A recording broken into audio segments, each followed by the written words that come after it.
Chapter 5 of the Song Celestial, or Bhagavad Gita. Arjuna said, Yet, Krishna, at the one time thou dost laud surcease of works, and at another time service through work. Of these twain, plainly tell which is the better way. Krishna said, To cease from works is well, and to do works in holiness is well, and both conduct to bliss supreme. But of these twain the better way is his who working piously refraineth not. That is the true renouncer, firm and fixed, who, seeking not, rejecting not, dwells proof against the opposites. O valiant prince, in doing, such breaks lightly from all deed. It's the new scholar talks as they were two, this Sankhya and this Yoga. Wise men know who husbands one plucks golden fruit of both. The region of high rest which Sankhyas reach, Yogins attain. Who sees these twain as one, sees with clear eyes. Yet such abstraction, chief, is hard to win without much holiness. Whoso is fixed in holiness, self-ruled, pure-hearted, lord of senses and of self, lost in the common life of all which lives, a yoga yukt, he is a saint who wends straightway to Brahm. Such a one is not touched by taint of deeds.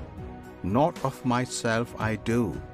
Thus will he think who holds the truth of truths, in seeing, hearing, touching, smelling, when he eats, or goes, or breathes, slumbers or talks, holds fast or loosens, opens his eyes or shuts, always assured, this is the sense world plays with senses. He that acts in thought of Brahm, detaching end from act, with act content, the world of sense can no more stain his soul than waters marreth enamelled lotus leaf. With life, with heart, with mind, nay, with the help of all five senses, letting selfhood go, yogins toil ever towards their soul's release. Such votaries, renouncing fruit of deeds, gain endless peace. The unvowed, the passion-bound, seeking a fruit from works, are fastened down. The embodied sage, withdrawn within his soul, at every act sits godlike in the town which hath 9 gateways, neither doing aught nor causing any deed. This world's Lord makes neither the work, nor passion for work, nor lust for fruit of work. The man's own self pushes to these. The master of this world takes on himself the good or evil deeds of no man dwelling beyond. Mankind errs here by folly, darkening knowledge. But for whom that darkness of the soul is chased by a light, splendid and clear shines manifest the truth, as if a sun of wisdom sprang to shed its beams of dawn. Him meditating still, him seeking, with him blended, stayed on him. The souls illuminated take that road which hath no turning back, their sins flung off by strength of faith. Who will may have this light, who hath it cease. To him who wisely sees, the Brahman with his scrolls and sanctities, the cow, the elephant, the unclean dog, the outcast gorging dog's meat, are all one. The world is overcome, even here, by such as fix their faith on unity. The sinless Brahma dwells in unity, and they in Brahma. Be not overglad attaining joy, and be not oversad encountering grief. But stayed on Brahma, still constant, let each abide. The sage, whose soul holds off from outer contacts, in himself finds bliss. To Brahma joined by piety, his spirit tastes eternal peace.